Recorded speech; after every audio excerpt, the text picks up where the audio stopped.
IDFM 98 de la Bande FM. Bonsoir à toutes et à tous. À nous de la du miroir ce soir avec par téléphone Marc Giraud qu'on va accueillir tout de suite. Marc Giraud, bonsoir. Bonsoir. Tout marche. Alors c'est génial d'être avec quelqu'un comme vous parce que vous connaissez un peu le monde de la radio, le monde de la télé même. Vous avez d'abord été illustrateur, on peut dire, ça a été un de vos premiers métiers. Et vous êtes très attiré par la nature. Alors, dans le livre que j'ai sous les yeux, le dernier qui est paru aux éditions de Lachaud et Niestlé. C'est dur à dire, répétez-le un peu. Oui, ils sont compliqués, c'est des Suisses. De Lachaud et Niestlé, La vie rêvée des morpions et autres histoires parasites. C'est vous qui avez fait les illustrations ? Non, c'est Roland Garrigue qui est excellent et qui a bien mis le texte en valeur. Ça fait un bon duo. On est très contents de bosser ensemble. Oui. D'accord. Donc vous avez commencé comme illustrateur. Oui, mais moi je faisais des choses réalistes et puis à force de faire des dessins, de parler d'animaux dans les rédactions, on m'a fait faire les articles et après j'ai fait de la télé, de la radio. Donc, mais tout ça tourne autour des animaux en fait, mais de tous les animaux, pas seulement les morpions. Vous avez travaillé aussi avec Alain Bougrain-Dubourg. Oui. Donc c'était une émission que j'avais faite avec lui il y a pas longtemps. J'ai un bon souvenir. Sur France Inter, vous parlez. Oui, vous avez travaillé avec Alain Bougrain-Dubourg. Hein. Oui. Et vous avez aussi été à la télévision, on peut dire, vous avez été chroniqueur et animateur. Oui, alors j'ai commencé avec Christophe de Chavannes en fait, parce que je fais partie d'une association qui s'appelle l'ASPAS, l'Association pour la protection des animaux sauvages, et on proposait aux gens des coccinelles pour qu'ils mettent sur leur rosier, pour que les coccinelles mangent les pucerons sans qu'on mette de pesticides. Et ça lui a plu, donc il m'a invité, mais c'est il y a 20 ans, c'était Coucou, c'est nous. Et comme ce que je lui ai raconté lui a plu, de fil en aiguille, j'ai fait de la télé, quoi, voilà. Et c'est venu par le bénévolat, en fait, tout à fait par hasard. Donc de chroniqueur, vous êtes passé à animateur. Voilà, j'ai bossé pour la chaîne Animaux ensuite, de fil en aiguille, où là je fais c'est un peu mon métier de tous les jours, le naturaliste, donc c'était des balades, ça s'appelait Ça se passe près de chez vous, La France sauvage, je parlais du bocage, des animaux autour de nous, aussi bien les vaches que les mouches, que les mésanges, les écureuils, enfin tout quoi, et ça plaisait beaucoup, donc j'ai fait 30 courts-métrages de 26 minutes quand même pour la chaîne Animaux, et puis de fil en aiguille, ces émissions plaisaient beaucoup à Bafi, qui adore les animaux, qui a voulu me rencontrer, donc on a fait de la radio ensemble avec Laurent, et voilà, de fil en aiguille, de sa part du bénévolat, et puis on fait plein de choses. Oui, parce que s'il n'y a pas des humains qui parlent pour eux sur les antennes, que ce soit radio ou télé, les animaux ont pas tellement la parole, ils n'ont pas une place de prédilection dans notre monde. Et ça vient beaucoup des décideurs des grands médias, qui vont supprimer 30 millions d'amis, ont supprimé l'émission de mon amie Hélène Gâteau, là c'était Hélène et les animaux sur la 5, qui ont supprimé l'émission de Bougrain-Dubourg sur France Inter, enfin, alors que c'est des émissions qui plaisent énormément, qui sont plébiscitées parce que les gens aiment qu'on leur parle des animaux, c'est intéressant les animaux. Plus de la moitié des foyers français ont des animaux domestiques et on s'intéresse aussi à la nature, mais les décideurs sont des gens urbains, mondains, très axés sur le people, sur le politique, l'économique, et les animaux pour eux, c'est pour les enfants quoi. C'est pas sérieux, alors que c'est passionnant pour tout le monde et pour des grands scientifiques de renom. C'est pas dérisoire. Ce sont nos frères de planète. On est de la même famille, on a le même ADN en gros tous. Et c'est passionnant de regarder son chien vivre, de regarder les oiseaux par la fenêtre. Enfin, je comprends pas. C'est vraiment les décideurs qui cassent cette curiosité. Voilà, ça leur paraît pas important ni intéressant, alors que les animaux méritent beaucoup de respect et d'attention et nous enrichissent beaucoup. Et alors, à votre avis, ils font ça pourquoi ?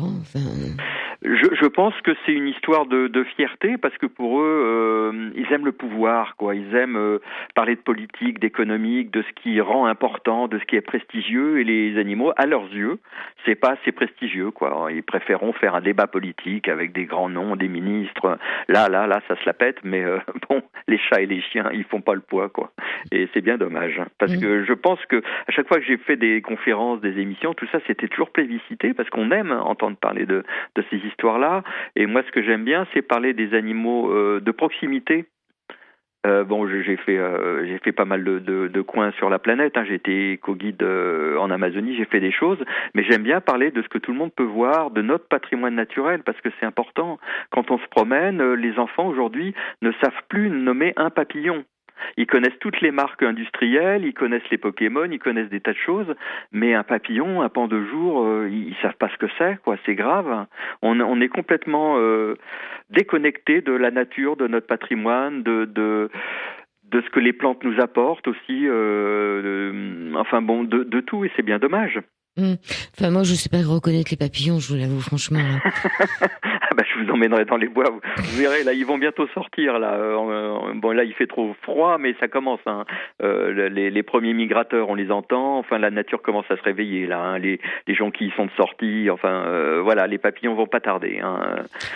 Alors, vous avez un livre qui s'appelle Comment se promener dans les bois sans se faire tirer dessus. Ça, c'est pour les chasseurs. Oui, enfin pas tout à fait pour. Pas contre, oui. Alors c'est pas un livre pour ou contre la chasse d'ailleurs, c'est un livre qui explique à quel point le lobby chasse a tous les pouvoirs. Donc ça s'appelle Comment se promener dans les bois sans se faire tirer dessus, c'est aux éditions Alary et c'est des questions-réponses.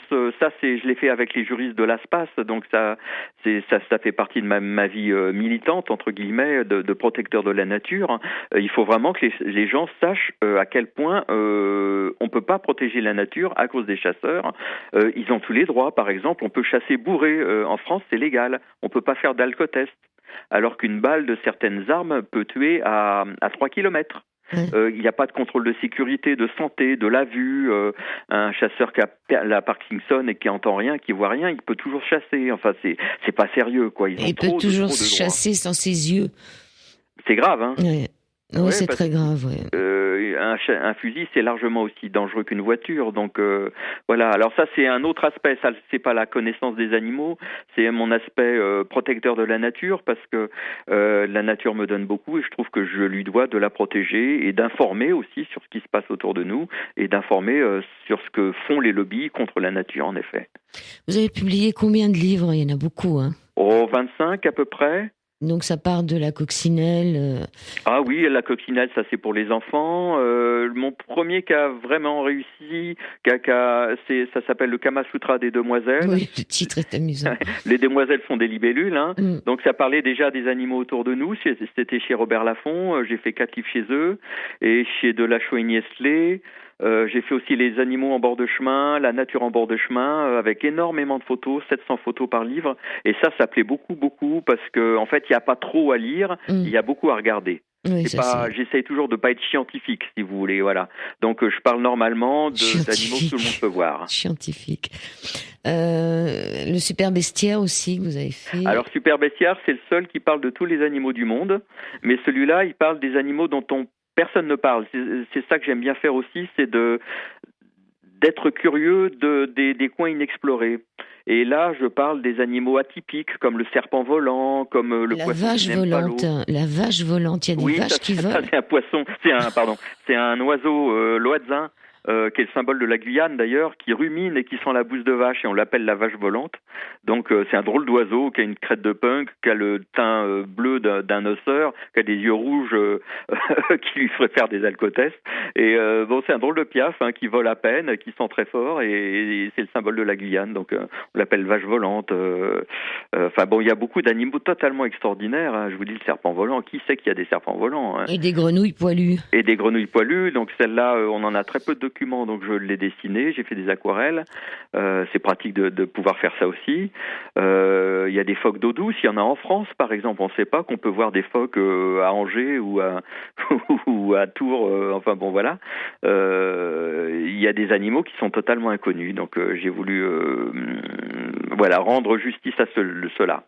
Eh bien, puisque les grands médias ne veulent plus parler des animaux, je pense que moi, en ce qui me concerne, j'en parlerai un peu plus pour essayer de faire contrepoids. Ouais, vous avez aussi le safari dans la bouse. Alors ça, voilà, c'est les deux derniers, le safari dans la bouse et la vie rêvée des morpions. C'est une petite collection avec Roland Garrigue au dessin, qui marche très bien d'ailleurs, qui fait plein de titres très rigolos, avec des petits textes très courts, vraiment pas casse-pied à lire, avec plein d'anecdotes. Donc le premier Safari dans la bouse, moi ça fait des années que je regarde ce qui se passe autour des bouses de vache et ça me passionne parce que c'est aussi des endroits où il se passe des choses très très précieuses pour la nature parce que c'est là qu'il y a tous les recycleurs. Hein. Sans eux, on serait complètement envahi par les excréments. Hein. C'est eux qui dégradent ça et qui en font l'engrais. Donc il y a des mouches, il y a des coléoptères, des bousiers, il y a des histoires d'amour, des duels, des choses sur une bouse. C'est une ville, c'est un écosystème, c'est étonnant, c'est passionnant à regarder. Donc j'en ai fait un livre qui ne parle pas que de la bouse, mais qui parle un peu de toutes les crottes du monde, si vous voulez.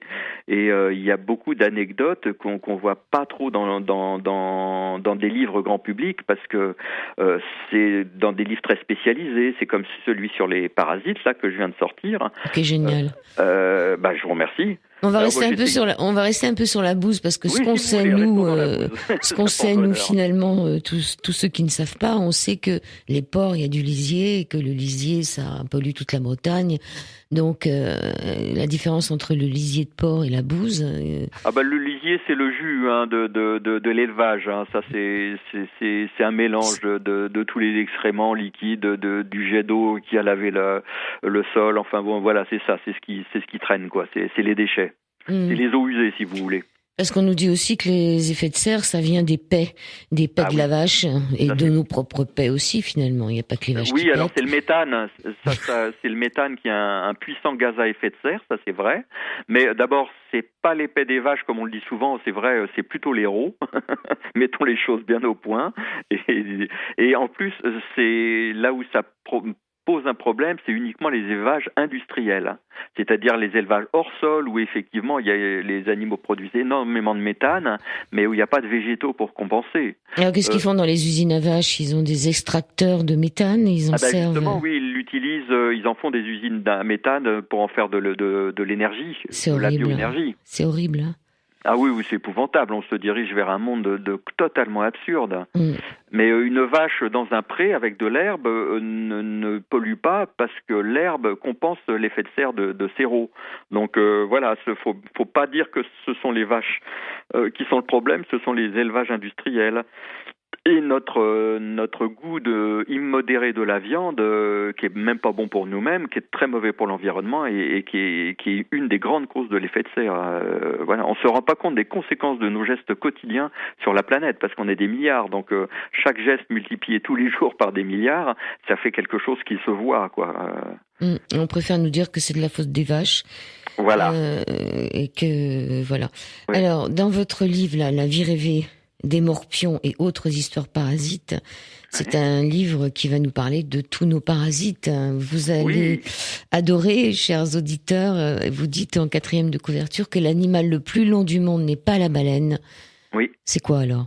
La baleine a fait un peu plus de 30 mètres de long, mais en fait, bien plus long qu'elle, c'est le ver solitaire de la baleine. Lui, il fait plus de 50 mètres. Et personne n'en parle de cette pauvre bête qui n'a même pas de nom courant, quoi. Elle a qu'un nom latin. Et c'est un animal extraordinaire, déjà par sa longueur, par son mode de vie, parce que bon, faut aller vivre dans les intestins d'une baleine. Hein. Et c'est un animal, comme tous les ténias, qui est en segments. Dans chaque segment, il y a plusieurs sexes, mâles et femelles. Il y a des testicules et des ovaires. Et il a des milliers de segments. Et au total, cet animal-là a 630 000 sexes différents. Donc c'est quand même un animal qui mérite d'être un petit peu regardé. 630 000 sexes différents, ça veut dire comment on a pu répertorier un chiffre pareil ? On compte le nombre de segments, il y a de 4 à 14 sexes par segment, il y a je sais plus combien, de 2500 ou 25 000, je sais plus, segments, donc on multiplie et en gros ça va jusqu'à 650 000 sexes pour un seul ver solitaire de la baleine. Donc l'avenir de la planète, c'est le ver qu'on ne dirait pas solitaire, mais le ver, il n'est pas si solitaire que ça, finalement. Si, il se multiplie tout seul, hein, c'est pour ça qu'il est mâle et femelle en même temps. Et en fait, ces œufs vont partir dans les océans et ils ont très très peu de chances de rencontrer une autre baleine. Donc c'est pour ça qu'ils font autant de multiplication et autant d'œufs, parce que justement, il y a beaucoup de déchets, quoi. Il y a beaucoup de gâchis là-dedans. Vous dites que plus de la moitié des espèces vivantes sont des parasites, l'autre moitié ce sont leurs victimes et nous en sommes. Et oui. C'est-à-dire pour ça aussi que j'ai voulu faire ce livre, parce que plus de la moitié des espèces vivantes, ça mérite quand même d'être regardé. Il y a certains scientifiques qui disent même que c'est 4 fois plus d'espèces qui sont des parasites que les autres. Les autres sont les espèces parasitées, que ce soit des animaux, des plantes, enfin tout est parasité. Même les parasites eux-mêmes peuvent être parasités. On les appelle des hyperparasites. Donc c'est vraiment une grande loi de la nature de piquer aux autres, quoi. Alors, qu'est-ce que c'est qu'un parasite en vérité ? Alors par définition, c'est un être vivant qui se sert d'un autre être vivant comme abri ou comme source de nourriture, ou comme les deux. Et sans rien lui donner en échange. C'est ça qui est important. C'est vraiment un profiteur, un pique-assiette, un sans-gêne. Il prend, il donne pas. Donc par définition, une puce par exemple, ça nous suce le sang, mais ça nous donne rien. Donc c'est un parasite. Mmh. Et il y en a des paquets, hein. La puce, en plus, j'ai appris dans votre livre que la puce du chat peut piquer les humains. Moi, je pensais que ça n'attaquait pas les humains. Si, alors la puce des humains, Pulex irritans, elle a presque disparu grâce à l'hygiène, l'aspirateur et tout ça. Mais en fait, de toute façon, on ne sera déjà jamais débarrassé. Les puces de nos chats et de nos chiens se contentent très bien de notre sang à nous. Donc, on est parasité par les puces de nos animaux. Et quelquefois, d'ailleurs, nos animaux sont parasités par nos parasites à nous. Hein. C'est un échange de bons procédés. Alors ça, c'est pour les puces. Alors les moustiques, vous vous posez la question de savoir à quoi ça sert un moustique. Oui, on se demande souvent ça parce que pour nous, ça ne sert qu'à gêner. Et en plus, le moustique, c'est une source c'est un fléau pour l'humanité. Hein. Il y a plus d'1 million de morts par an quand même à cause du paludisme. Donc, et puis il y a plein d'autres maladies. Il y a chikungunya. Et puis la nouvelle là qui vient de sortir. Ah oui, le Zika. Oui, je sais plus son nom. Donc Zika. Zika. Alors à quoi ça sert un moustique ? Eh ben, alors, c'est un peu comme les prédateurs, ça sert à éviter qu'une espèce pullule et prolifère trop par rapport aux autres.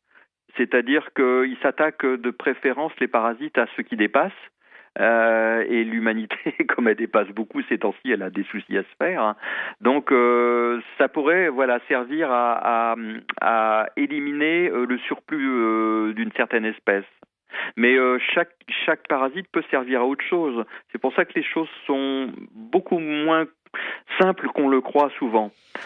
Par exemple, une larve de moustique, chaque larve de moustique épure, filtre 2 litres d'eau par jour. C'est énorme parce qu'il y en a des milliards et des milliards. Donc les larves de moustiques qui vivent dans l'eau sont des véritables bio-épurateurs. Donc ils ont vraiment une fonction d'épuration des eaux. Ensuite, ils servent de nourriture. Quand ils sont larves, ils servent de nourriture aux poissons. Donc le pêcheur, il faut qu'il y pense, parce que s'il n'y a pas de piqûre de moustique, il n'y a pas de friture. Ça sert de nourriture une fois que ça vole aux hirondelles, aux martinets, à des tas d'oiseaux qui nous enchantent. Donc ça a forcément une place dans l'équilibre. C'est pas si simple que ça. Si le moustique disparaissait, peut-être qu'on se porterait mieux pour d'un certain aspect, mais moins bien pour d'autres. Il y a des mouches, par exemple, qui nettoient nos détritus. Il y a des tas d'insectes ou d'animaux gênants qui ont leur rôle utile. Donc tout ça est très très... Voilà, faut bien regarder de près. Tout est imbriqué. Alors dans les moustiques, c'est la femelle qui pique. Oui, parce qu'elle a besoin de nourrir ses œufs, d'avoir des protéines. Donc c'est comme les femelles d'étang, les mouches qui piquent, c'est que les femelles. Et ça, l'humanité se bat contre les moustiques depuis très très longtemps. Vous savez que les pêcheurs égyptiens dans l'Égypte antique, par exemple, ils se mettaient leurs filets au bord du Nil, ils se mettaient leurs filets sur la tête pour éviter les piqûres de moustiques, et c'est eux qui ont inventé la moustiquaire. Et les Amérindiens, les Indiens d'Amérique, contre les moustiques, ils se frottaient avec des noix de roku, qui est un arbre qui teint en rouge. Et donc ils étaient tout rouges, et c'est pour ça qu'on les a appelés les peaux rouges. Donc vous voyez que les moustiques et tous ces parasites ont eu beaucoup de rôles dans l'histoire de l'humanité. On va faire la première pause musicale, elle va pas durer longtemps, mais on va partir avec Claude Nougaro. Merci. Je vous en prie. Affaire aux souris, j'ai envie de donner ma langue au chat. Les souris, vous le savez, je les chéris. Je les adore, mais dès que j'avance là, patatras. Voilà, et on se retrouve pour la deuxième partie de cet Au-delà du miroir avec Marc Giraud, la vie rêvée des morpions et autres histoires parasites. Vous dites à la page 20 de votre livre, il est écrit que les religieux d'antan se posaient de lourdes questions théologiques du genre Adam et Ève avaient-ils un nombril et Adam et Ève avaient-ils aussi des vers, Marc Giraud? Ben oui, parce que pour eux, c'était les deux premiers humains et il n'y avait rien eu avant. L'évolution, Darwin, tout ça, c'était pas du tout dans leurs idées, oui. Non.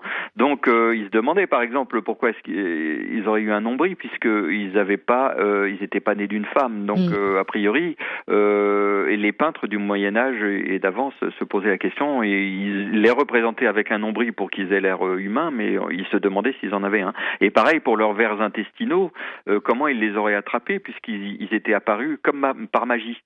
Donc ils ont trouvé la solution parce qu'il fallait une logique pour tout, une explication pour tout. Ils ont pensé que Adam et Ève, comme ils n'étaient pas toujours gentils, c'était une punition de Dieu contre leurs bêtises de garnement, voilà. Donc c'est pour ça qu'ils avaient des vers héréditaires. Alors vous vous posez la question aussi, vous vous demandez si ça se grattait dans les grottes. Est-ce que dans les grottes ça se grattait? Ben oui, c'est là qu'on a chopé pas mal d'animaux, d'ailleurs de parasites, parce que dans les cavernes, par exemple, il y a des punaises qui vivent sur les chauves-souris, et nos punaises des lits descendent sans doute de ces punaises-là, de nos litières, dans les grottes ou ailleurs d'ailleurs, parce que l'homme des cavernes vivait pas toujours dans les cavernes, hein, loin de là. Et on a pris aussi des puces aussi qui venaient probablement de renards et de blaireaux américains. Enfin bon, il y a eu toute une migration des animaux vers nous. Nous, on a des puces de blaireaux. On en a donné aux lions. Enfin bon, il y a eu un échange de parasites au fur et à mesure de nos migrations quand on a envahi la Terre, qui font qu'on a chopé les parasites à peu près sous tous les climats et qu'on est parmi les animaux les plus parasités aujourd'hui. Alors les poux, environ 40 000 à 60 000 ans avant, le pouls de nos ancêtres, vous dites qu'il s'est séparé en deux formes distinctes qui ont donné le pouls de la tête et puis le pouls d'ailleurs. Hein. Le pouls du corps. Le pouls du corps. Qui vit dans les vêtements, justement, parce qu'avant on n'avait qu'une forme de pouls. Et ce qui est très très intéressant pour les évolutionnistes, c'est qu'on peut voir l'histoire du parasite et de sa victime évoluer en même temps. Et c'est très marrant. Donc avant, on avait un seul pouls parce qu'on était très velu. Et plus on a perdu nos poils, plus certains poux se sont réfugiés dans les cheveux et là où il restait un peu de toison. Et les autres se sont adaptés à une peau plus nue et aux vêtements. Et ça, c'est les deux poux de notre corps, le pouls s'est séparé en deux formes différentes. Il y a à peu près 40 000 à 70 000 ans. Et ça date assez précisément l'âge où on s'est mis, la période où on s'est mis à porter des vêtements régulièrement. Parce qu'on est sorti d'Afrique, on était frileux et on s'est couvert avec des vêtements, donc on a changé, on a perdu nos poils, tout ça, et nos poux se sont adaptés. D'ailleurs, les poux s'adaptent aussi suivant les pays, aux cheveux. Par exemple, en Afrique, ils sont adaptés aux cheveux crépus. Ils sont noirs. Aux cheveux raides, ils sont adaptés aux cheveux raides, évidemment. Et puis la couleur aussi. Et la couleur aussi. Pour pas qu'on les voit. Invisibles. Ça, on a vu ça aussi chez des papillons, chez plein d'animaux. Ils s'adaptent. C'est-à-dire ceux qui sont les plus invisibles ne sont pas chassés, donc ils transmettent leurs gènes et de génération en génération. C'est la sélection naturelle. Les poux sur peau foncée deviennent foncés et sur peau claire deviennent clairs. Donc les poux des noirs sont adaptés à la peau noire et aux cheveux crépus, et les poux des blancs sont adaptés à la peau blanche et aux cheveux raides. Mais si un blanc et un noir se croisent, s'hybrident, leurs poux vont faire pareil. C'est-à-dire qu'il y aura des petits poux métis. Ça sera le melting poux. Oui, ça va pas chercher une tête noire si on est noir ou une tête blanche si on est blanche. Alors vous parlez aussi des poux pubiens, les poux qu'on appelle... Ça, c'est les morpions. Les morpions, voilà. morbac... papillons d'amour, Toto, ils ont beaucoup de petits noms ceux-là parce qu'il y a un moment qu'ils nous suivent. Alors eux c'est bien plus vieux que nos poux à nous, que les poux d'ailleurs. Hein. Ça date Des gorilles. De plusieurs millions d'années, quand on était... on est les seuls animaux avec le gorille à avoir des morpions. Parce qu'on a eu un ancêtre commun qui avait l'ancêtre de nos morpions. Donc ça s'est séparé il y a 3 millions d'années. L'époux de l'ancêtre de l'homme et l'époux de l'ancêtre du gorille se sont séparés il y a 3 millions d'années. Donc ça date en même temps là où on a divergé et là où nos morpions ont divergé. Mais les gorilles sont effectivement les seuls qui ont les morpions avec nous. Alors on apprend aussi que dans certaines régions, on déposait les vêtements infectés de poux sur des fourmilières et que les habitantes se chargeaient d'éliminer cette vermine. Pendant la guerre de 14-18, les soldats russes auraient ainsi utilisé les fourmis. Oui, ça c'est une bonne vieille méthode à l'ancienne pour se débarrasser des poux, parce que les armées de Napoléon, par exemple, en étaient infestées. La retraite de Russie, ça vient en grande partie du typhus qui était transmis par les poux. Donc c'était une vraie vermine. Il avait aussi une grande armée de poux, le pauvre Napoléon. Quoi, le pauvre. Et donc pour s'en débarrasser, on mettait ça sur les vêtements sur des fourmilières, et les fourmilières, elles attaquent, elles sont à la bonne échelle, pour viser un poux, pour le choper dans les mandibules. Elles sont vraiment à la bonne échelle, et elles vous nettoient, elles attaquent à l'acide formique, elles mangent les poux, elles les attaquent. Enfin bon, c'est des véritables insecticides naturels. En tous les cas, les poux s'adaptent à tous les traitements qu'on leur donne. On se voit bien que dans les pharmacies, les produits qui étaient utilisés il y a quelques années sont plus efficaces. C'est la même chose pour les antipuces. Ils sont malins, ces poux. Ils arrivent à s'adapter à tous les traitements. Ils sont plus résistants et puis ils se reproduisent plus vite. Donc, il y a toujours une mutation qui fait qu'il y en a un qui est plus résistant et qui va transmettre ses gènes. Donc c'est tout le problème entre les parasites et l'homme, parce que il y a certains parasites qui se multiplient toutes les demi-heures, alors que nous c'est tous les 30 ans en gros.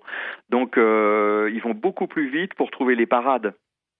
Et en plus, les insecticides qu'on met partout, vous savez que les insecticides ont été inventés dans les laboratoires allemands pour trouver des gaz de combat. Ce sont les mêmes produits. C'est-à-dire que quand on veut tuer un être vivant, que ce soit un insecte ou un humain, comme on fonctionne de la même manière, c'est les mêmes produits en gros. Donc les armes chimiques, d'ailleurs, on les trouve dans les usines d'insecticides. C'est pour ça qu'on fait très attention dans les pays à risque de ce genre de choses. Donc quand on met un insecticide sur la tête d'un enfant, d'un chat, d'un chien, de nous-mêmes, c'est pas bon pour notre santé non plus. Oui, c'est pas bon pour la santé de l'animal non plus. Ben non.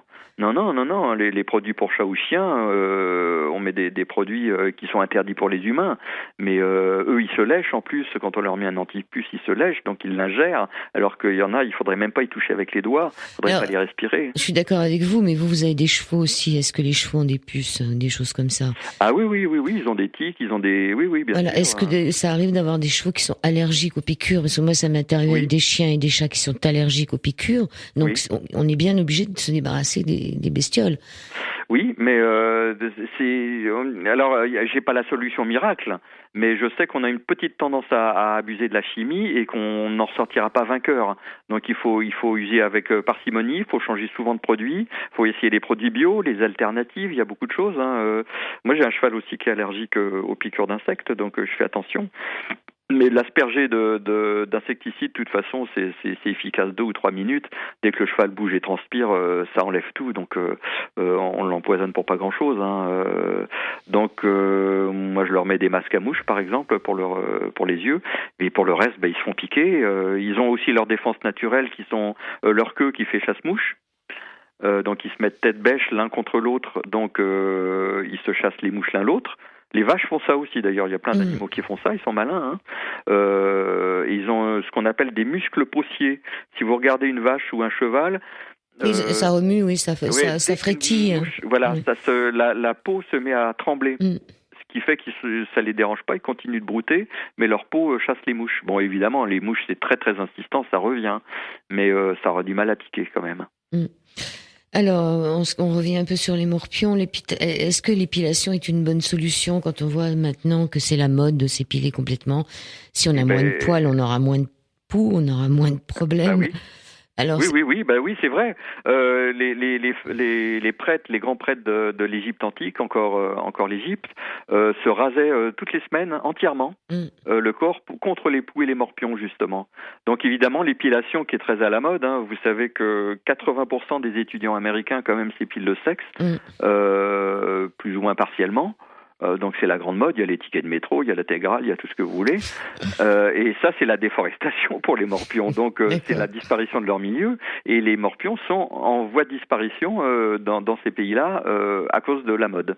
Ou grâce à la mode, comme vous voulez. En revanche, les poux, ils sont en train de se multiplier à cause de la mode des selfies. Parce que pour faire un selfie, on se rapproche avec un grand sourire, mais nos cheveux se touchent. Et s'il y en a un qui a des poux, il peut très bien les transmettre à l'autre. Donc les poux se portent beaucoup mieux que les morpions en ce moment. Ce qui se porte très bien aussi, c'est la gale, qui a une recrudescence assez invraisemblable. Donc la gale, qu'est-ce qu'on peut en dire ? Alors c'est pareil, c'est comme les punaises des lits qui sont revenues, même dans les quartiers chics, même quand on a de l'hygiène, on sera jamais débarrassé des parasites, jamais. On avait fait une émission sur le chemin de Compostelle et il disait qu'il fallait faire très attention quand on descendait dans des endroits parce que c'était une bonne façon de ramener justement des punaises à la maison. Oui. Mais la gale alors, Alors la gale, je connais pas bien, donc je suis pas médecin, donc je suis pas hygiéniste, donc je veux pas vous dire de bêtises. Est-ce qu'on la considère comme un parasite ?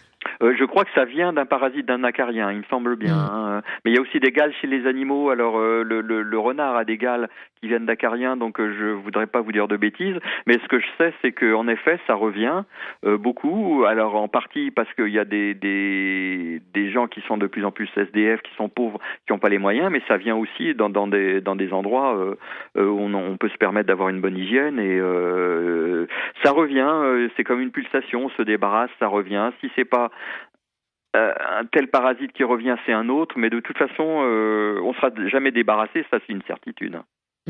Mais là, ça, dans tous les camps de migrants, c'est une catastrophe, surtout qu'ils ont très peu de moyens pour se laver. Ils sont pas aidés, hein. Ouais. Non, ils sont vraiment pas aidés. On pourrait dire que c'est pas tellement sympa. Alors, ça nous retombera dessus comme un boomerang. Ça va nous revenir dessus, mais bon, c'est clair que si on soigne pas ceux qui sont malades, surtout que ça, c'est des trucs qui se transmettent bien.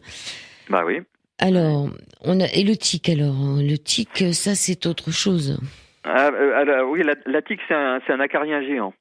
Donc c'est vraiment une grosse bête. Puce, oui. Enfin, c'est gros, oui. Surtout quand ça a bu du sang, hein. ça gonfle énormément une tique.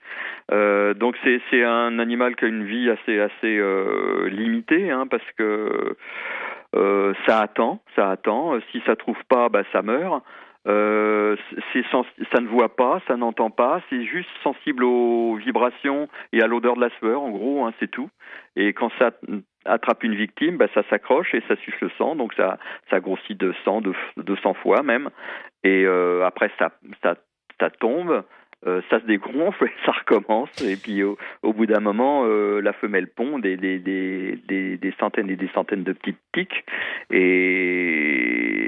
et voilà, c'est un animal qui transmet des maladies. Alors là, très très embêtante quand même, qui commence à être connue, qui s'appelle la borréliose de Lyme. La maladie de Lyme, oui. Oui, la maladie de Lyme, qui a été découverte dans le Connecticut. Celle-ci, elle est embêtante parce que d'abord, elle se déclare avec des tas de symptômes, donc elle n'est pas toujours facile à diagnostiquer. Ça peut être une sorte de rhumatisme, de maux de crâne, enfin beaucoup de choses. Et si on laisse traîner ça des années, ça peut être quand même très très grave. Donc il faut faire attention quand on a un soupçon, quand on a été piqué par une tique et que c'est chaud, que ça fait une auréole rouge, d'abord il faut tout de suite désinfecter et il faut consulter. Parce que là ça peut être grave quand même. Et il y en a partout maintenant, il y en a même dans les bois parisiens, hein. Il y en a vraiment partout. Pour moi, s'il y a un animal dangereux en France, c'est ni le loup, ni l'ours, ni quoi que ce soit, qui sont bien gentils, c'est la tique. Hein. Mais bon, on s'en perçoit qu'on a été piqué quand même. Parce que là, vous aviez l'air de dire qu'une fois qu'elle est pleine, elle descend. Ah oui. Mais moi, je vois sur mes chats, j'ai eu sur des chiens aussi, on les voit, elles sont encore accrochées et on les retire en faisant bien attention que la tête soit pas sortie. Mais ça voudrait dire qu'elles sont pas pleines si elles sont encore là. Ah oui, alors au début, ça gratte quand même. Hein. Moi, j'en ai eu aussi en tant que naturaliste. Moi, je suis toujours à plat ventre en train de prendre des photos. Donc, des tiques, j'en attrape souvent. Hein. Moi, j'en ai jamais attrapé. Je parle de celles qu'on voit sur nos animaux. C'est les mêmes. C'est les mêmes. Mais ça voudrait dire que si on les voit, elles sont pas encore pleines. Sinon, elles auraient pu tomber sans qu'on s'en aperçoive. Ah oui, quand elles tombent, elles sont grosses comme un bon grain de café, hein, quand même. Donc là, on les voit hein, quand on caresse son chat ou son chien. En général, les chats, c'est autour du cou parce que c'est des animaux curieux, donc ils mettent toujours la tête dans la végétation. Et les tiques, c'est souvent autour du cou chez les chats. Mais quand on les caresse... ça se sent, oui. On les sent, oui. Quand elles ont commencé à grossir un peu, on les sent. Donc il y a des petites pinces à tiques, vous avez l'air de connaître le truc. Donc c'est une sorte de petite fourche qu'on tourne autour de la tique. Et hop, on l'enlève comme ça, elle n'a pas le temps de cracher de son venin. Et surtout de garder la tête à l'intérieur, de se couper en deux. Oui. Voilà. Oh, la tête, de toute façon, ça finit par tomber. Hein. On a toujours très peur de ça, mais ça finit par tomber. C'est plutôt la maladie qu'elle peut donner. Voilà, ouais. Alors vous vous écrivez que si Moïse et ses copains ont été chassés d'Égypte, c'est d'après Justin, l'historien romain du IIe siècle, après Jésus-Christ, parce qu'ils étaient galeux et lépreux. Oui. C'est amusant ça. Oui. C'est amusant. Oui, parce que en fait, oui, c'est le revers de la légende. Hein. Il y a des histoires qui sont connues comme ça. Il y a des fois des parasites derrière. C'est comme les oies du Capitole qui ont sauvé les Romains en avertissant d'une attaque de Gaulois, et les Romains ont gagné. Mais ce qu'on dit moins, c'est que c'est peut-être pas forcément seulement les oies qui ont fait gagner les Romains, c'est aussi les moustiques, parce que ces pauvres Gaulois, ils dormaient dans les marécages autour de Rome, ils étaient truffés de paludisme, mais ils étaient plus très très en forme quand ils ont attaqué, quoi. Donc il y a toujours des choses derrière l'histoire, en effet, oui.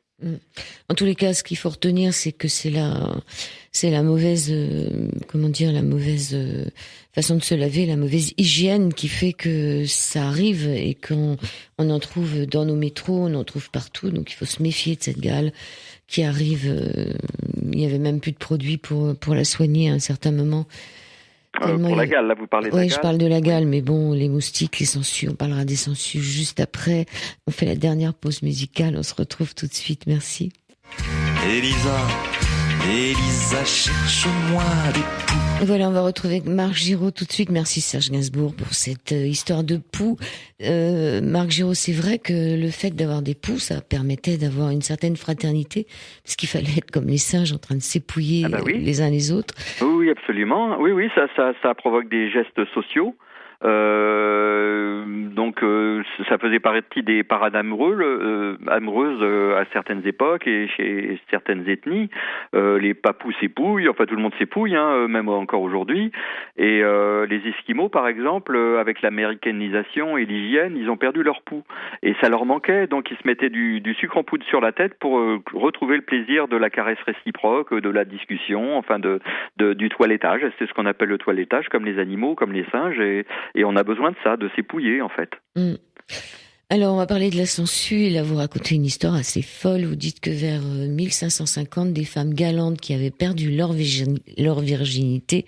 Dites-moi de la suite, parce que ça, c'est quand même étonnant. Alors, pour leur nuit de noces, comme elles avaient perdu leur virginité, il fallait quand même une preuve de ce qu'elles n'étaient pas. Donc, elles se posaient des sangsues là où il fallait. Et les assauts de leur mari, en principe, décrochaient les animaux et provoquaient des saignements qui étaient tant attendus. Donc ces petites malignes de femmes galantes, avaient l'honneur sauf. Alors la sangsue, vous dites que cette bête sans cervelle est dotée de 10 yeux médiocres, 2 cœurs rudimentaires, 2 ventouses, 3 mâchoires, 9 paires de testicules, 2 ovaires et un vagin, car elle est hermaphrodite. Dites donc, quand on voit tout ce qu'elle a, elle s'en sert, hein, ça coupe pendant plusieurs heures. Et puis c'est pareil, comme tous les parasites, elle lâche ses enfants dans la nature et ils savent. On ne sait pas s'ils vont trouver un autre, donc ils ont intérêt à faire beaucoup de petits. Mais c'est très costaud une sangsue, hein. Ça peut supporter un an de jeûne quand même. Hein. Mais en revanche, quand ça mange, ça mange. Hein. C'est 3 à 10 fois son poids en sang. C'est bien gonflé, puis après ça se détache. Ça digère pendant 6 mois. C'est des drôles de vie, hein. J'ai appelé ça la vie de rêver des morpions, mais c'est pas des vies du tout enviables parce que passe son temps à digérer et c'est à peu près tout, quoi. Vous avez une bestiole, je sais plus laquelle, qui peut rester très très longtemps. On pourrait penser morte, mais qui finalement ne l'est pas. C'est des années, je sais plus quelle est la bête. Ah oui, c'est une sorte de tique. Oui, il y a une tique qui peut rester plus d'un an sans manger. Oui, oui, je pourrais vous retrouver le chiffre, mais c'est assez impressionnant les tiques. Hein. Oui, parce qu'on dit que les puces très très vite ou les poux très vite, quand ils n'ont plus d'hôtes ou pouvoir squatter, finalement ils meurent. Mais c'est pas si. Ah ils ont des vies assez courtes les poux, donc c'est normal. Oui, alors la tique, il y en a une qui peut jeûner 5 ans quand même. Hein. 5 ans, oui, c'est ça. Et il y en a une autre quand elle mange, c'est toujours pareil, ça jeûne, mais c'est comme les chameaux, on dit qu'ils sont sobres, mais quand ils boivent ces 100 litres d'eau, il y a une tique on l'a testée, hein, après son repas, elle pesait 624 fois plus une fois repu. Donc ça voudrait dire qu'à la même échelle, un humain de 60 kilos, il passerait à 37 tonnes. Donc vous voyez que c'est quand ça mange, ça mange. Et un petit côté aussi sympa dans votre livre, vous avez rendu à Galtier. Ah oui, ça c'est le vrai inventeur du vaccin de la rage. Ce n'est pas Louis Pasteur. Non, Pasteur, il a pas toujours été. Enfin, il a fait des choses très bien, mais il n'a pas toujours été entièrement honnête dans ce qu'il a fait. D'abord, il a été au courant des travaux de Galtier, donc c'est lui qui les a médiatisés, si on peut dire, mais il se les a appropriés. Et d'ailleurs, avant Galtier, il y a des Chinois qui avaient déjà trouvé le principe du vaccin contre la variole, parce que ça marche bien contre la variole, le vaccin, parce que la variole ne mute pas. Donc, quand on s'en est débarrassé une fois, c'est pour toujours. C'est le contraire de la grippe qui mute tout le temps et qui a toujours des nouvelles formes. Il faut toujours courir après de nouveaux vaccins. Donc pour la rage, Pasteur avait entendu parler des travaux de Galtier. Donc il a risqué la vie d'un petit berger quand même pour son expérience. Il lui a inoculé la rage parce que le berger s'était fait mordre par un chien, mais on ne sait même pas si le chien a été rangé. Il n'y a pas de preuve de ça. Donc il a un peu truqué les choses. Hein. Il a pris des risques. Et donc on lui attribue beaucoup de gloire, mais il n'est pas le seul à avoir inventé ça, quoi. Il n'y a pas que sur ce domaine-là. Non, mais j'aime pas beaucoup aussi parce que il n'a pas été très sympa avec Jean-Henri Fabre, qui est un grand Français spécialiste des insectes, que j'aime beaucoup.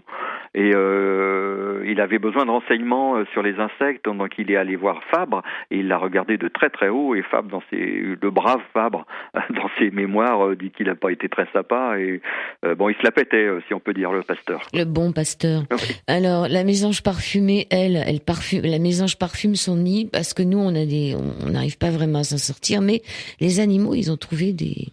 Ah oui, ils ont des parades. Ils ont des parades, donc, oui, on s'est aperçu, c'est en Corse, avec des petites mésanges bleues, qui ramenaient souvent de l'amande, de la lavande et des tas d'herbes comme ça dans le nid, qui servaient à rien. Et quand elles n'étaient pas fraîches, elles les renouvelaient. Et on s'est aperçu qu'en fait, c'était des désinfectants. C'est exactement les produits qu'on met dans les produits ménagers, quoi. C'est exactement les mêmes substances. Et donc, ce sont des désinfectants pour le nid. Il y a des rapaces qui font ça. Il y a des tas d'oiseaux qui font ça. Donc, elles se désinfectent, elles se débarrassent de leurs parasites comme ça. Dans les histoires de parasites, il y a pour moi des histoires qui sont vraiment étonnantes. C'est celles des parasites qui manipulent leurs victimes. Qui leur font changer de sexe, qui remplacent un organe, ce sont des manipulateurs en fait. Et c'est aussi en partie pour ça que j'ai fait ce bouquin, parce que dans toutes les histoires d'animaux que je connais, j'en connais un paquet, les plus extraordinaires sont souvent des histoires de parasites, quoi. Celui de la toxoplasme par exemple, le protozoaire qui donne la toxoplasmose. Il y a une forme qui doit atterrir dans la gueule d'un félin. Donc, quand souvent les parasites passent d'hôte en hôte. Donc, quand il a envahi un rat, par exemple, le toxoplasme, il manipule le cerveau du rat, il le bogue, il le télécommande, si vous voulez. Il lui fait, il lui fait confondre les odeurs du chat avec une odeur de partenaire sexuel. Donc le rat devient complètement amoureux du chat et se jette dans sa gueule.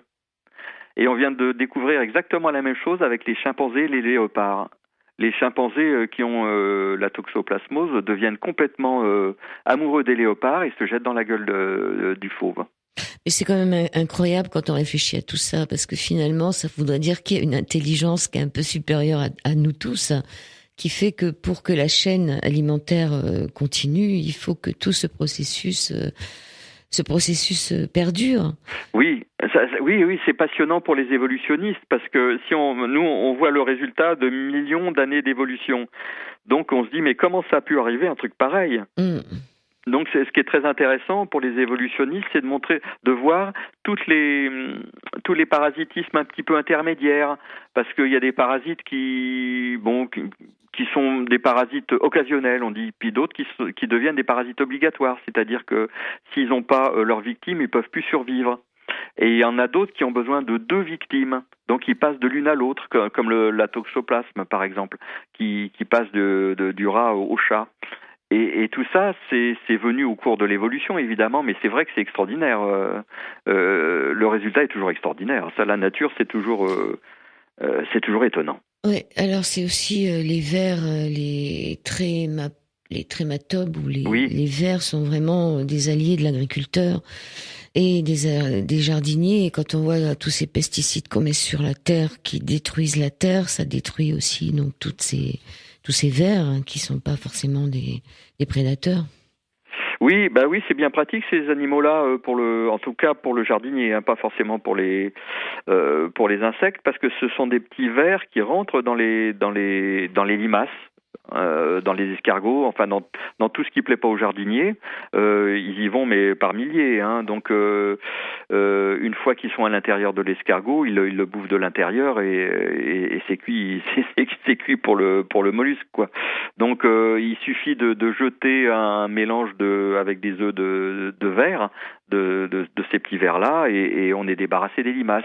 Et on n'a pas besoin d'empoisonner le sol avec des produits de multinationales. Oui, c'est ça. Donc le résultat est le même, mais il est peut-être plus dangereux encore, parce que là, il détruit pas uniquement les escargots, les limaces. Ah oui, c'est sûr. Il détruit d'autres choses. Ah oui, il y a un pesticide célèbre, le Roundup. Je crois qu'il y a eu 70 procès pour publicité mensongère. Ils ont tous été perdus par le fabricant, mais ils s'en foutent. Ils gagnent tellement de millions avec ça, ils s'en foutent. Tout le monde connaît le Roundup maintenant. Alors vous parlez aussi du grillon qui pète les plombs. Oui, c'est encore une histoire alors de manipulation de cerveau étonnante. Dans le sud de la France, il y a des gens qui voyaient par exemple des grillons qui sautaient dans la gamelle du chien, dans la piscine. Enfin, un grillon, ça sait pas nager, donc il se noyait. Il se demandait pourquoi ces suicides en masse, quoi. Il n'y avait pas de secte, il n'y avait rien. Donc, on s'est aperçu que c'était encore un ver parasite, un nématomorphe, qui rentrait dans l'intérieur du corps du grillon, qui mangeait à peu près tout ce qui n'était pas organe vital. Et au dernier moment, ça lui piratait les neurones et ça le poussait à sauter dans l'eau parce que le ver avait besoin, dans son évolution, après le grillon ou le criquet, d'aller dans l'eau pour se reproduire. Donc c'est encore une histoire de pousse au suicide, quoi. Il y a des histoires comme ça. Il y a une bactérie, elle pousse pas les insectes au suicide, elle leur fait changer de sexe. Tous les mâles deviennent des femelles. Parce que pour sa reproduction, le parasite qui s'appelle Wolbachia a besoin de passer par les œufs des femelles. Il se transmet de mère en fille. Donc les mâles ne l'intéressent pas.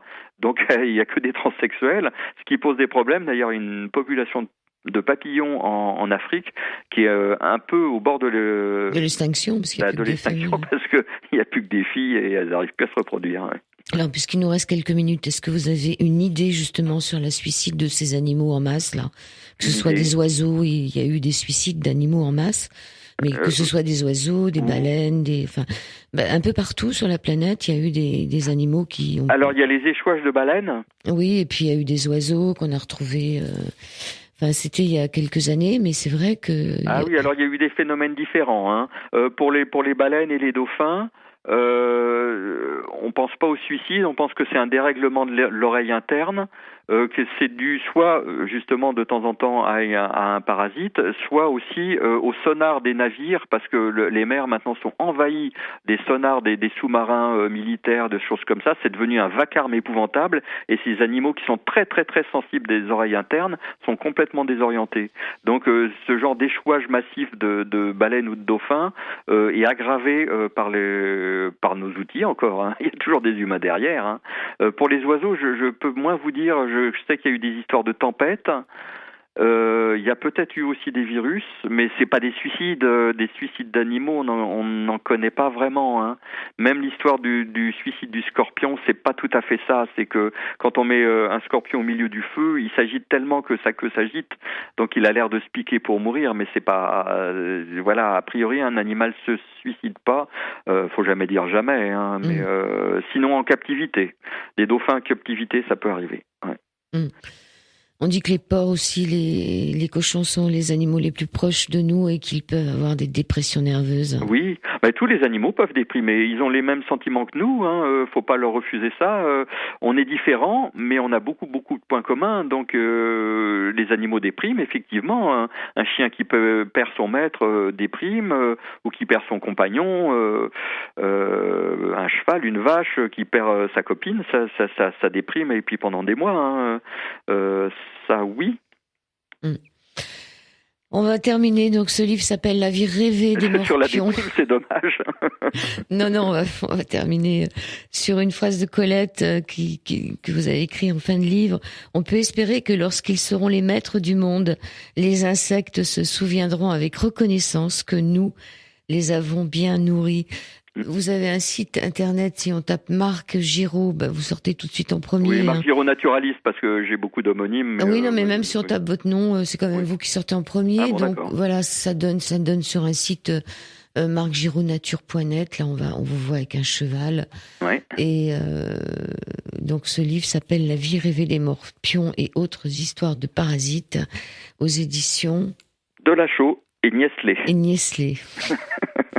Et la collection s'appelle L'humour est dans le pré. Oui, avec Roland Garrigou au dessin. Ok, une petite phrase pour terminer l'émission. Écoutez, j'ai été ravi de ça, donc n'hésitez pas à sortir dans la nature, à regarder autour de vous, c'est le printemps, les oiseaux commencent à se battre, à faire leur nid, tout ça est passionnant à regarder, voilà. Je vous remercie beaucoup, Marc Giraud. Merci Joël. Beaucoup, merci. Au revoir. Au revoir.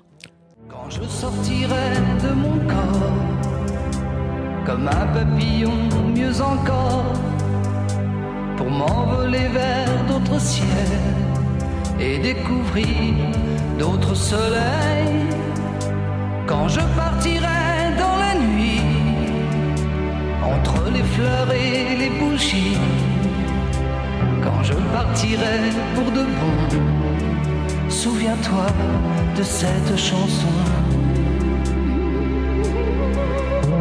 Quand j'aurai fini d'en finir, entre les larmes et les sanglots, je viendrai vers toi sans rien dire et flotterai comme un drapeau.